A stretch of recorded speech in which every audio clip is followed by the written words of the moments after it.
بسم اللہ الرحمن الرحیم۔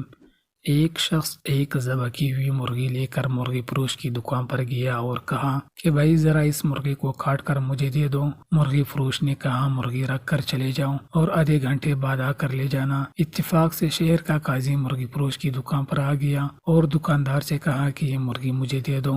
دکاندار نے کہا کہ یہ مرغی میری نہیں بلکہ کسی اور کی ہے اور میرے پاس بھی ابھی کوئی اور مرغی نہیں جو آپ کو دے سکوں۔ قاضی نے کہا کہ کوئی بات نہیں، یہی مرغی مجھے دے دو۔ مالک کہے تو کہنا کہ مرغی اڑ گئی ہے۔ دکاندار نے کہا کہ ایسا کہنے کا بھلا کیا فائدہ ہوگا، مرغی تو اس نے خود ذبح کر کے مجھے دی تھی، پھر ذبح کی ہوئی مرغی کیسے اڑ سکتی ہے؟ قاضی نے کہا میں جو کہتا ہوں اسے غور سے سنو، بس یہ مرغی مجھے دے دو۔ اس کے مالک سے یہی کہو کہ تیری مرغی اڑ گئی ہے، وہ زیادہ سے زیادہ تمہارے خلاف مقدمہ لے کر میرے پاس آئے گا۔ دکاندار نے کہا کہ اللہ سب کا فردہ رکھے اور مرغی قاضی کو پکڑا دی۔ قاضی مرغی لے کر نکل گیا تو مرغی کا مالک بھی آ گیا اور دکاندار سے کہا کہ مرغی کاٹ دی ہے۔ دکاندار نے کہا میں نے تو کاٹ دی تھی مگر آپ کی مرغی اڑ گئی ہے۔ مرغی والے نے حیران ہو کر پوچھا بھلا وہ کیسے؟ میں نے خود ذبح کی تھی، اڑ کیسے گئی؟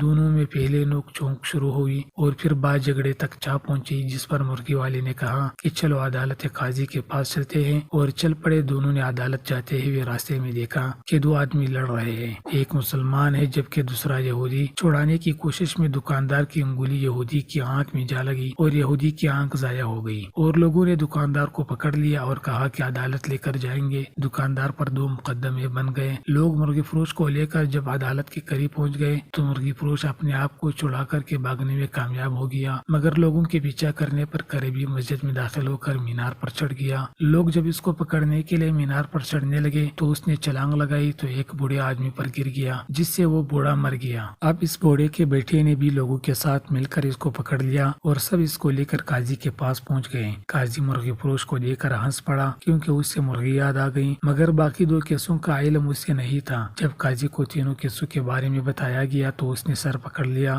اس کے بعد چند کتابوں کو الٹا پلٹا اور کہا کہ ہم تینوں مقدمات کا ایک کے بعد دیگر فیصلہ سناتے ہیں۔ سب سے پہلے عدالت میں مرغی کے مالک کو بلایا گیا۔ قاضی نے پوچھا تمہارا دکاندار پر دعویٰ کیا ہے؟ مرغی والا جناب والا اس نے میری مرغی چرائی ہے کیونکہ میں نے ذبح کر کے اس کو دی تھی، یہ کہتا ہے کہ مرغی اڑ گئی ہے۔ قاضی صاحب مردہ مرغی کیسے اڑ سکتی ہے؟ قاضی کیا تم اللہ اور اس کی قدرت پر ایمان رکھتے ہو؟ مرغی والا جی ہاں کیوں نہیں؟ قاضی صاحب قاضی کیا اللہ تعالیٰ بوسیدہ ہڈیوں کو دوبارہ زندہ کرنے پر قادر نہیں؟ تمہاری مرغی کا زندہ ہو کر اڑنا بھلا کیا مشکل ہے؟ یہ سن کر مرغی کا مالک خاموش ہو گیا اور اپنا کیس واپس لے لیا۔ قاضی دوسرے مدعی کو لاؤ۔ یہودی کو پیش کیا گیا تو اس نے عرض کیا کہ قاضی صاحب اس نے میری آنکھ میں انگلی ماری ہے جس سے میری آنکھ ضائع ہو گئی، میں بھی اس کی آنکھ میں انگلی مار کر اس کی آنکھ ضائع کرنا چاہتا ہوں۔ قاضی نے تھوڑی دیر سوچ کر کہا مسلمان پر غیر مسلم کی دیت نصف ہے، اس لیے پہلے یہ مسلمان تمہاری دوسری آنکھ بھی پھوڑے گا، اس کے بعد تم اس کی ایک آنکھ پھوڑ دینا۔ یہودی بس رہنے دے، میں اپنا کیس واپس لیتا ہوں۔ قاضی تیسرا مقدمہ بھی پیش کیا جائے۔ مرنے والے بوڑھے کا بیٹا آگے بڑھا اور عرض کیا قاضی صاحب اس نے میرے باپ پر چھلانگ لگائی جس سے وہ مر گیا۔ قاضی تھوڑی دیر سوچنے کے بعد بولا ایسا کرو کہ تم لوگ اسی مینار پر جاؤ اور مدعی اس مینار پر چڑھ کر اس مدعا علیہ یعنی مرغی فروش پر اسی طرح چھلانگ لگا دیں جس طرح مرغی فروش نے اس کے باپ پر چھلانگ لگائی تھی۔ نوجوان نے کہا قاضی صاحب اگر یہ دائیں بائیں ہو گیا تو میں زمین پر گر کر کے مر جاؤں گا۔ قاضی نے کہا یہ میرا مسئلہ نہیں، میرا کام عدل کرنا ہے، تمہارا باپ دائیں بائیں کیوں نہیں ہوا؟ نوجوان نے اپنا دعویٰ واپس لے لیا۔ نتیجہ اگر آپ کے پاس قاضی کو دینے کے لیے مرغی ہے تو پھر قاضی بھی آپ کو بچانے کا ہر ہنر جانتا ہے۔ امید ہے پاکستانی نظام عدل کے تناظر میں آپ اس کہانی کا مطلب سمجھ گئے ہوں۔ دوستو اگر آپ کو ویڈیو اچھی لگی ہے تو دوسروں کی بھلائی کے لیے ضرور شیئر کریں، اور اگر آپ ہمارے چینل پر نئے ہو تو چینل کو بھی ضرور سبسکرائب کر دیجیے گا اور گھنٹی پر کلک کر کے آل کو پریس کریں، اور آخر میں ویڈیو کو لازماً لائک اور شیئر کریں، اور یہ بھی سنیں